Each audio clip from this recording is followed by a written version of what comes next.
আসসালামু আলাইকুম ফ্রেন্ডস। আমরা এই পর্যন্ত প্রায় পদ্মা নদীতে ইলিশ মাছ খেতে এসেছি হাজারোবার, কিন্তু আজকের এই ইলিশ মাছ খেতে আসাটা একটু স্মৃতির পাতায় রাখার জন্য আমরা এই ভিডিওটা করে রাখলাম।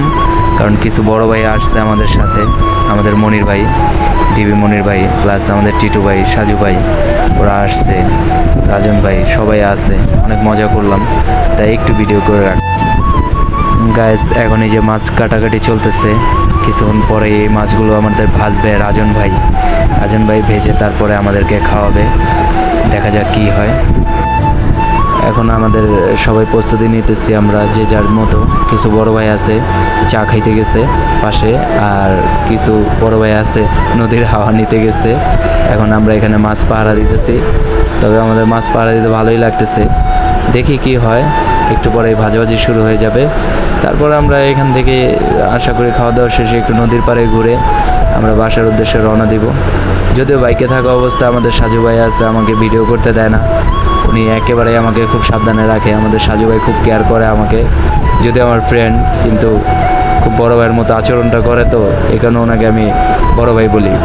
এখন আপনারা দেখতে পাচ্ছেন আমাদের রাজন ভাই মাছগুলো ভাজছে, কি সুন্দর করে ভাজছে, আমার তো এখনই লোভ লাগতেছে। এখন আমি আর অপেক্ষা করতে পারতেছি না, সবাই চায় আছে মাছের দিকে। খুব ভালো একটা অবস্থা, যদি অনেকবার আসছি কিন্তু এতটা মজা হয় নাই। আজকে আমরা খুব কম মানুষে এসেছি, তবে এই যে দেখতে পারতেছেন টিটু ভাই আমাদের আলামিন মামাকে জড়িয়ে ধরে একটু আদর করলো। আবার এই যে আমাদের পাশে আসছে আমাদের ডিবি মনির ভাই, উনি যদিও আমাদের স্যার, কিন্তু আমাদের বন্ধুর মতো চলে আমাদের সাথে।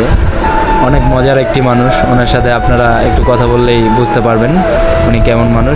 আর আমাকে তো দেখতেই পারতেছেন আমি কি করতেছি, আমার কাজ হচ্ছে এখন ভিডিও করা আর সবাইকে মজা দেওয়া।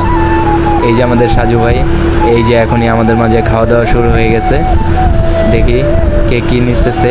এই সবাই একটা করে মাছ নিবা। যদিও আমরা ভরপুর মাছের আয়োজন করছি, এখানে ভর্তাগুলো নিতেছে সবাই, কোনো অভাব নাই, যে যেভাবে মন চায় খাইতে পারবে।